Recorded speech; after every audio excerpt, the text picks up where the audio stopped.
Hey guys, I'm Nisa Homey and welcome back to my channel. Today I'm sharing a very quick and easy egg burji sandwich.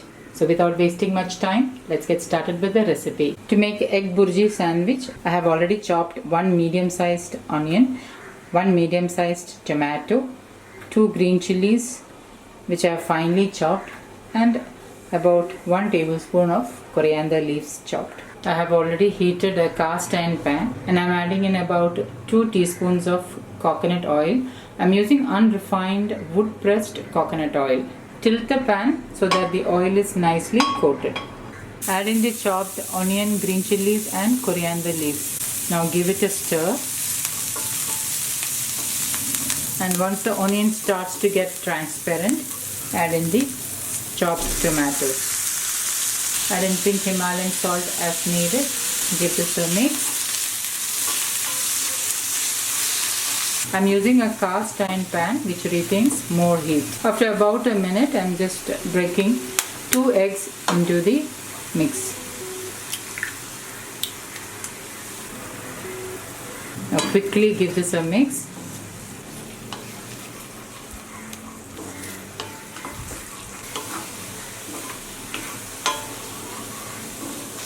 Once the egg starts to get cooked, add in 1/4 teaspoon of black pepper powder, 1/4 teaspoon of turmeric powder. Give this a mix. So once the eggs are 3/4 cooked, I'm going to turn off the flame. Now to make sandwich toast, I'm using this traditional toaster which can be put on top of the gas stove. So I'm placing 1 slice of bread on the toaster and place some of the egg burji filling on the bread slice.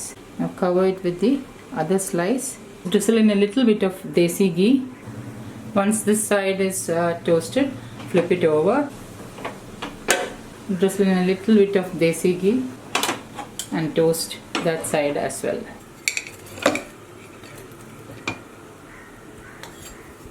Now you can also toast this on a tawa. So to toast on the tawa, I'm just placing the bread slices on the hot tawa.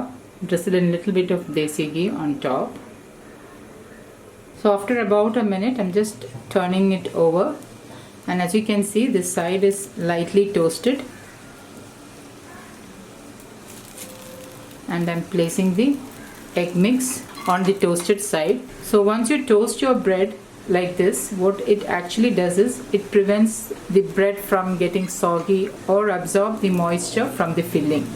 Cover it with the other slice. Just press it down and with a spatula carefully flip it over. To prevent the sandwich filling from spilling out, what I usually do is when I toast the sandwich on a tawa, I keep a heavy bottomed pan on top of the sandwich while it is getting toasted. So this will help the sandwich to press together and prevent the filling from spilling out. Once done, you can see that the filling does not spill out. The sandwich is closely sealed. So now this sandwich is ready to serve. You can carry this to work or have as a breakfast meal.